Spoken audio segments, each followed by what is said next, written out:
Hello everyone, তোমরা সকলে কেমন আছো? আশা করছি তোমরা সকলে ভালো আছো। তো গীতাস ব্লগে তোমাদেরকে অনেক অনেক অভিনন্দন। তো আমিও ভালো আছি।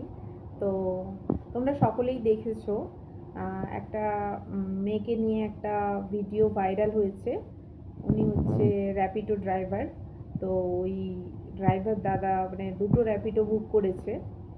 দুজনকে মানে দুজনকে বুক করে এবার অন্যায্য তর্ক করে যাচ্ছে রীতিমতো। আমি মানে একটা মানে বলতে বাধ্য হলাম, আমি শেয়ার করেছি কালকেই। তো আমি জানতাম কালকে যখন ভাইরাল হয়ও নি তখন আমি জানতাম যে এটা ভাইরাল করা উচিত। এটা অন্যায্যভাবে অন্যায্যভাবে তার মানে ও ড্রাইভারি করে বলে, ও র্যাপিডো চালায় বলে ওর কি কোনো মানে ওর সময়ের দাম নেই, বা ওর কি কোনো মানে তেলটা পুড়িয়ে সে এলো, ও দুটো দুটো বুক করেছে, সেটা ওর ওর অন্যায় না? ও অন্যায্য তর্ক করে গেল না রীতিমতো। আমি সবচেয়ে বড় অবাক হলাম তার তার অকথ্য নোংরা নোংরা গালিগালাজ দেখে, মেয়েটার অকথ্য নোংরা নোংরা গালিগালাজ। আর ওনার মাকে দেখলাম, ওনার মা মানে বলছে সকাল সকাল তুমি কেন তর্ক করছো? তো ওর ওর সাথে অন্যায় হয়েছে, ও সেটা বলবে না? ও সেটা তর্ক হয়ে গেল। আর ওর অফিস যাবে, ওর সময়ের দাম আছে, জানি অনেকে ভিডিও করেছে এটা নিয়ে। তো আমি আমার বক্তব্য রাখছি।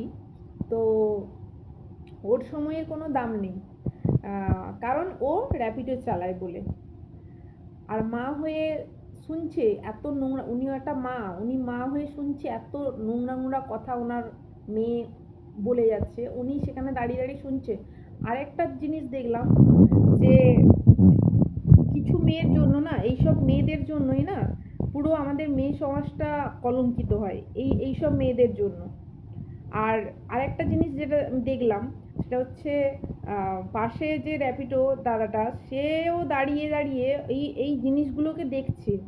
মানে এখন জিনিস এমন হয়ে গেছে, যার সাথে অন্যায় হয় মানুষ শুধু দাঁড়িয়ে দাঁড়িয়ে রহস্য দেখে।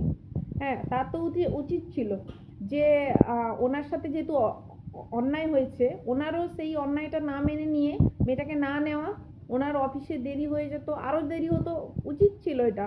উনি সেটা না করে নিজের পিঠ বাঁচাতে কিছু কিছু মানুষ আমাদের সমাজে আসে আসে যে মানে অন্যায় হয়ে দেখেও আছে, যেটা মানে অন্যায় হয়ে দেখার পরেও তারা চুপ থাকে, তারা কিছু বলে না। কেন? আমার বলার দরকার কি? আমার সাথে তো হচ্ছে না। আরে আজ আপনার সাথে হচ্ছে না, কাল আপনার সাথেও তো হতে পারে। আপনিও তো একটা র্যাপিডো চালাচ্ছেন, আপনার সাথেও তো হতে পারে এই জিনিসটা। তো আমি একটাই কথা বলবো যে মানে সত্যি সবাই একটাই কথা বলছে যে চোরের মায়ের বড় গলা। যে যে অন্যায় করলো তার কোনো অন্যায় মেয়েটা কি করেছে যে থানায় ছেলেটার নামে অভিযোগ করেছে, মিথ্যে অভিযোগ করেছে, তারপরে ছেলেটার কাছে ক্ষমা চেয়েছে। তো এমন কাজ করব কেন যাতে মানুষের কাছে আমাকে ক্ষমা চাইতে হয়? এমন কাজ করব কেন? আর ক্ষমা চাওয়াতে ওর ওর কোনো মানে অনুতপ্ত নেই, মন থেকে কোনো অনুতপ্ত সে নেই। কারণ সে যখন বারবার বলছে যে আপনি আমাকে ওই কটূক্তিটা করলেন, আপনি ওই কটূক্তিটা আমি উচ্চারণ করছি না, উনি যখন বারবার বলছে, তারপরেও মেয়েটা বলছে হ্যাঁ তুই এটা। তো এটাই বলবো যে মানে মানুষের শিক্ষা মানে মানবিকতাটা থাকা দরকার। একটা মানুষ হয়ে একটা মানুষের মানবিকতাটা থাকা দরকার। হুঁশ, শিক্ষায় শিক্ষিত হয়ে গেলাম, মানুষ হলাম না, আমার হুঁশটা থাকলো না। হ্যাঁ, আমি অন্যায় করে, আর এখনকার পুলিশ হয়েছেও সেমনি। হ্যাঁ, যেখানে করার দরকার সেখানে করবে না, যেখানে করার দরকার নয় সেখানে করবে। মানে ওনাদের ওনাদের পুলিশের কাজ কি? পুলিশের কাজই হলো এই সব জিনিসগুলো দেখা বা যাচাই করে নেওয়া যে কোথায় অন্যায় হচ্ছে, কোথায় মানে কোনটা ন্যায় অন্যায় ধরিয়ে দেওয়া। ওনারা সেটা না করে বলছে ও আপনিও বলেছেন ও বলেছে, ইকুয়াল ইকুয়াল করে দেবে। পুলিশের মানে ওনাদের ওনাদের এতটাও সময় নেই যে খতিয়ে দেখবে যে কে সত্যি বলছে, কে ঠিক বলছে, বা কে অন্যায় করছে, সত্যিকারে মানে প্রকৃত দোষী কে। উনি সেটা না দেখে উনি ছেলেটাকে তুলে আনলেন, ছেলেটাকে মানে বসিয়ে রাখলেন সারাটা দিন, ওনাকে যা শাস্তি দেওয়ার দিলেন। তারপরে উনি আবার কি করলেন, সব দেখার পরে আজকে যদি ছেলেটা ভিডিওটা না করতো, আজকে এই ভিডিও করার জন্য তো সে আজকে জাস্টিসটা পেলো। আর আজকে যদি সে ভিডিওটা না করতো তাহলে তো জাস্টিস পেত না সে, মানে বলতো ও সামান্য জিনিস বলেছে বলেছে ওর মাকে। তো কেউ কারোকে যখন যখন ভিডিওটা ভাইরাল হলো তখন টনক নড়লো, আর যদি এই ভিডিওটা সে না করতো, আর না জানি কত লোকের সাথে এরকম হয়ে যাচ্ছে, ওলা উবের চালায়, র্যাপিডো চালায়, ঠিক বুক করবে, ঠিক কিছু দূর যাওয়ার পর ক্যান্সেল করে দেবে। কেন? আরে তুমি ক্যান্সেল করে দিলে, যে নিয়ে নেয় আমি তাকে বলি সেও তো একটা ড্রাইভার, তারও তো বিবেকে থাকা দরকার, যে যখন চলে আসছে দেখছে। আমি জানি যে যারা মানে এইসব কাজ করে তারা কেন করে, তারা তারা আদার্স কোনো কাজ না পেয়ে তখন তো বাধ্য এইসব কাজ করে, এইসব কাজ করে যে আমি যখন একটা রাইড জানি তো আমি এটা করে আমি আমার সংসারে সংসার চালাবো বা আমার সংসারের দেখভাল করব, তারা তো করে এটা কাজ। তো তারা কি করবে? তো তারা এইটা এই কাজটাকে বেছে নিয়েছে বলে তাদের প্রতি আমরা অন্যায় করে, আমাদের সুবিধা অর্থে আমরা সুবিধা নিয়ে যাব, কিন্তু তাদের প্রতি আমরা ঠিক অন্যায় করে যাব। আমি বলবো যার সাথে অন্যায় হয় তার সত্যি প্রমাণ রাখা, সে ছেলেটাকে আমি বুদ্ধিমানী ছেলে বলবো, যে সে প্রমাণ রেখেছে, খুব ভালো করেছে। আজকে যদি না প্রমাণ রাখতো, আজকে যদি ওর জায়গায় মেয়েটা হতো, ও বলছে গায়ে হাত তুলেছে, ওর জায়গায় যদি ও বলছে মারবে, মেয়েটা বলছে মারবে, কেন? একটা মেয়ে হয়ে, একটা মেয়ে হয়ে আমি বলছি, একটা মেয়ে হয়ে কি আর একটা ছেলের গায়ে হাত তোলা যায়? একটা আমি মেয়ে বলে আমি একটা ছেলের গায়ে হাত তুলে দিতে পারবো? এটা কি মানে ন্যায্য? এই জিনিসটা কি ন্যায্য? আমি মেয়ে বলে আমি সব অ্যাডভান্টেজ নিয়ে যেতে পারবো? কিছু কিছু মেয়ে আছে ছেলেদের উপর হাত তুলতে তাদের মানে নিজেকে ভাবে আমি এই তো, কিছু কিছু মেয়ে বলে, ইনফ্যাক্ট তাদের অভিভাবকরাও বলে যে ওর সৎ সাহস আছে, ওর মারাটাকে বলে ওর সৎ সাহস আছে।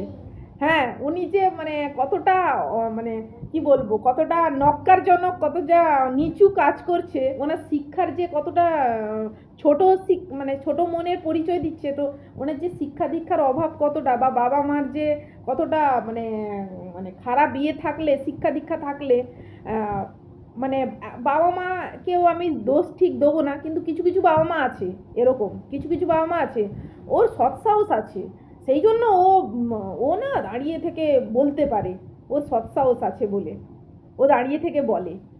আরে ওর সৎ সাহস থাকে, কিন্তু যেটা ন্যায্য সেটা করুক, যেটা ন্যায্য। অন্যায্যভাবে সৎ সাহস দেখিয়ে উনি ওনার কিসের পরিচয় দিল? উনি ওনার ছোট জিনিসের পরিচয় দিল, নক্কারজনক জিনিসের পরিচয় দিল। কিছু কিছু বাবা মা আছে বলে, হ্যাঁ অন্যায় তো মানে অন্যায় হতে দেখে আরো তাকে, যে অন্যায় করছে তাকে উল্টে সাপোর্ট করে, এত ভয় পায়। কিছু কিছু আছে অভিভাবক এরকম আছে। হ্যাঁ, তো এটাকে সৎ সাহস বলে না, সৎ সাহসটা ঠিক জায়গায় প্রয়োগ করা উচিত। অন্যায় জায়গায়, অন্যায় হচ্ছে যেখানে, হ্যাঁ যেখানে একজনের প্রতি অন্যায় হয়েই চলেছে, এখানে সৎ সাহস দেখানোর দরকার নেই। তো এটাই বলবো যে যেটা হয়েছে, যে জিনিসটা হয়েছে, ওর নাকি ক্ষমা চেয়ে নিয়েছে, ওর এতটুকু সেটা সেটা ভিডিও করতে বারণ করেছে, কারণ ও একটা মেয়ে।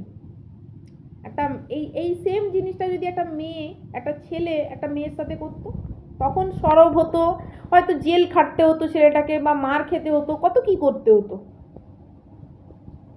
তো আমি একটাই কথা বলবো যে মানে মেয়েটা ভেবেছিল যে সামান্য জিনিস, এই তো আমি একটুখানি বলে দিলাম কি হয়েছে, একটা কথাই নয় খারাপ, মানে 4-5টা খারাপ কথা বলে দিলাম, ওকে মারবো বলে দিলাম, এতে আমি খুব মহান গো, ভিডিও করেছে, ভিডিও করে কী বা করবে? ভিডিও করেই অনেক কিছু হতে পারে, ভিডিওটাই প্রমাণ। কারণ মানুষ প্রমাণ, অনেকে মিথ্যে তোমার নামে 4টি কথা বানিয়ে বলতে পারে, তুমি তাকে প্রুফ চাও যে আমি আমার অন্যায়, ঠিক আছে তুমি তাহলে দেখাও আমার অন্যায়, আমি কি করেছি আমাকে দেখাও। তোমার যদি সৎ সাহস থাকে বা তোমার যদি দম থাকে তো দেখাও আমার অন্যায়টা কি। আমি বলবো ছেলেটা খুব ভালো কাজ করেছে, আর সে মেয়েটাকে দেখে একটুও মনে হয় না তার একটু অনুতপ্ত সে, আর তার মা মানে এতটা মানে নক্কার, কিছু কিছু অভিভাবক এরম আছে, হ্যাঁ ছেলে মেয়েকে পড়াশুনো করিয়ে ভাবছে আমি বিশাল এমএ বিএ পড়ে, হ্যাঁ গ্র্যাজুয়েশন কমপ্লিট করে ভাবে কি যে আমি বিশাল পড়ে ফেলেছি, আমি আমার কিছু একটা বিশাল কিছু একটা, ওনারা এরকম দেখায়। কিন্তু যার সত্যিকারের প্রতিভা থাকবে বা সে সত্যিকারের শিক্ষিত হবে, সে কখনো ফলাবে না, বা কখনো কারোকে কারোকে কারোর সাথে খারাপ ব্যবহার করবেই না। কারোর সাথে। কারণ আমরা পৃথিবীতে এসে আমরা খারাপ ব্যবহার কেন করব কারোর সাথে? কারোর সাথে খারাপ ব্যবহার করা উচিত না। আর প্রথমত কেউ যদি খারাপ ব্যবহার শুরু করছে, সেখানে অবশ্যই অবশ্যই সেটাতে স্ট্যান্ড নেওয়া দরকার। যেটা ছেলেটা করেছে, প্রত্যেকেরই অন্যায় যেরকম করা অন্যায়, যে অন্যায়টা সয়ে নিচ্ছে সেটাও অনেক বড় অন্যায়। অন্যায় যে করে, অন্যায় যে সহে, তব ঘৃণা তারে তৃণ সমদয়ে। অন্যায় আমি করলাম, ও সইল, আর যে দেখলো অন্যায়টা দেখলো, তিনজন মানুষই সমান। তো এই কারণে দেখে চুপ থাকতে পারলাম না। বিষয়টা অনেকই খারাপ জিনিস, তাই শেয়ার করলাম তোমাদেরকে। আমার কথা শেয়ার করলাম যে কারোর সাথে খারাপ করো না, কারোর সাথে না, ইচ্ছাকৃতভাবে ইন্টেনশনালি কারোর ক্ষতি করো না। কারণ সেও কারোর সন্তান, সেও কারোর বাচ্চা, তারও বাবা মা আছে ঘরে, তারও সন্তানটা কষ্ট পেলে তারও বাবা মা কষ্ট পাবে। আর কেউ আমি দেখবো সবসময়ের জন্য যে জিনিসটা উৎপত্তিটা কোথা থেকে হলো, শুরুটা কোথা থেকে হলো। ওর কি ভুল হয়েছে যে রাইটটা নেওয়া আর আসা? ওই ছেলেটার কি ভুল হয়েছে? শুরুটা এটা থেকে হয়েছে যে আমি সকাল সকাল, এটা ফার্স্ট রাইট। ওনার যেরকম অফিস যাওয়াটা মানে অফিস উনি সকালে যাচ্ছে, ওনারও তো সেটা সময়ের দাম আছে, ওনারও তো তেলের দাম আছে। কেউ 1 টাকা ফ্রি কাউকে দেবে আজকালকার দিনে? দেবে না। 10টা টাকাও ফ্রি দেবে না। তো কেন কেন তার জিনিসটা নষ্ট করে? আরে মানে হ্যাঁ ঠিক আছে, আমার ভুল হয়েছে, সেখানে একটা সামান্য জিনিসে হয়ে যায় যে হ্যাঁ এটা আমার ভুল হয়েছে। কিছু কিছু মানুষ এরকম আছে, নিজে ভুল করবে, নিজের ভুলটাকে ঢাকার জন্য 10টা অন্যায় করবে তোমার সাথে। 10টা অন্যায় করে তুমি যাতে বাধ্য হয়ে একটা ভুল করো, সেটা সে চাইবে। দিলে বলবে এই তো আমার সাথে অন্যায় করেছে, কিন্তু সে চাইলো, সে ইচ্ছাকৃত করে করলো যে আমি 10টা অন্যায় করি, আমি শুরুটা করি। তারপরে সইতে সইতে সইতে সইতে নিশ্চয়ই সেও একটা কোনো না কোনো ভুল করবে, সেটা আমি তুলে ধরবো। তো এটাই বলবো, কারোর সাথে কখনো এরম করো না, খারাপ করো না। আর কারোর সাথে এরম নোংরা নোংরা অকথ্য জিনিস কারোর সাথেই বলো না। তো একটা কথাই হয়ে যেত যে আমার দাদা, আমি দুটো রাইড মানে আমি বুক করে ফেলেছি, আমার ভুল হয়ে গেছে, আমার করা উচিত হয়নি, ব্যাস একটা কথাতেই হয়ে যেত, মানুষ আপোষের দিক থেকে হয়ে যেত। কিন্তু সেটা না বলে উনি অন্যায়কে অন্যায় করে আরো অন্যায্য তর্ক করে গেছে। তো ঠিক আছে, তোমরা সকলে ভালো থেকো, সুস্থ থেকো, এটাই বলার ছিল। কেউ খারাপভাবে নেবে না। অ্যাকচুয়ালি যার সাথে অন্যায়টা হয় সেই বুঝতে পারে। হ্যাঁ, আর কথাটা খুব দামি কথা কেউ বলেছে যে চোরের মায়ের বড় গলা। সত্যিকারে আজকালকার দিনে যে অন্যায় দেখেও চুপ করে থাকে মানুষরা, ওরা ভাবে আমার সাথে তো অন্যায় কোনোদিন হবে না, কিন্তু হবে, তোমার সাথে হবে না, তোমার তোমার তোমার ফ্যামিলির আর কারোর সাথে হতে পারে অন্যায়টা। এই যে চুপ থাকাটা, তুমি ভাবলে আমি চুপ থেকে আমি কারোর বিষয়ে জড়ালাম না, আমি খুব মহান কাজ করে ফেললাম, আমি তো রাইটটা পেয়ে গেছি, আমি রাইটটা নিয়ে চলে গেলাম, আমার কি হলো, আমার তো কোনো কিছু হলো না। আরে তোমাকেও তো কোনো দিন কোনো বিষয়ে ফাঁসতে হবে, হতে পারে না? তো এটা ভেবো না যে লোকের সাথে অন্যায় করে আমি পার পেয়ে গেলাম। ওপরবেলা আছে, সে সব দেখতে পাচ্ছে, সে সেটা তোমাকে সুদে আসলে বুঝিয়ে দেবে যে শুরুটা কে করেছিল, শুরুটা কে করেছিল, কে কবার মানে কোথা থেকে কি শুরু হয়েছিল, সে কিন্তু সব দেখেছে। কাউকে বাধ্য করো না কোনো কিছু করতে, বাধ্য করো না কোনো কিছু খারাপ কাজ করতে, কাউকে বাধ্য করো না। আজকে যদি ছেলেটা না ভিডিও করতো, আমরা কেউ জানতে পারতাম না, আর না জানি কতজনের সাথে এরকম অন্যায় হয়ে চলেছে। তোমরা সকলে ভালো থেকো, সুস্থ থেকো, টাটা।